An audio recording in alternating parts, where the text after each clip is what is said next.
Thomas was an 8-year-old boy who loved books more than anything. He read during breakfast, after school, and even under his blanket at night with a flashlight. He lived with his parents and baby brother in a small neighborhood filled with kids.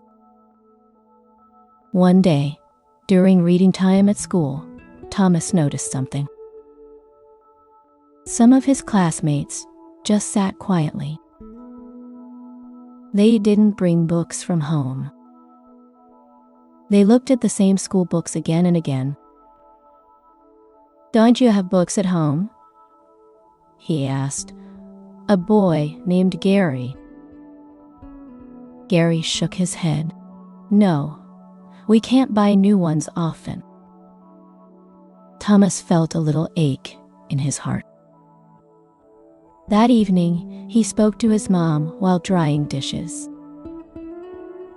"Mom, I want to share my books with other kids, but how do I do that?" His mom smiled. "That's a beautiful thought. Let's think together."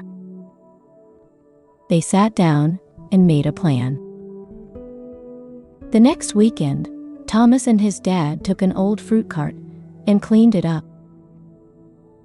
Thomas painted it blue and added stickers of stars, books, and smiley faces. He wrote a sign, "Library on wheels, borrow, read, return." He carefully stacked his favorite storybooks inside, some about animals, some about space, and even picture books for younger kids. Then, with his helmet on, Thomas began pulling the cart with his bicycle through the neighborhood. At first, some kids peeked from windows. Others giggled and said, "What's that?" Thomas parked near the park gate and called out, "Come read, it's free." A little girl named Maya walked up and picked a book about birds. "I can take this?" "Yep," said Thomas. "Just bring it back when you're done." Soon, more kids came.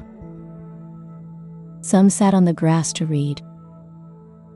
Others borrowed books and promised to return them. Every weekend, Thomas rolled his library on wheels to a different street. Sometimes he added new books. Sometimes he got back books with crumpled pages, but he didn't mind.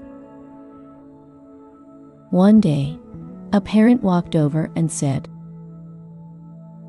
"Thank you, Thomas. My son never liked reading, but now he asks to borrow books every week." Thomas beamed with pride.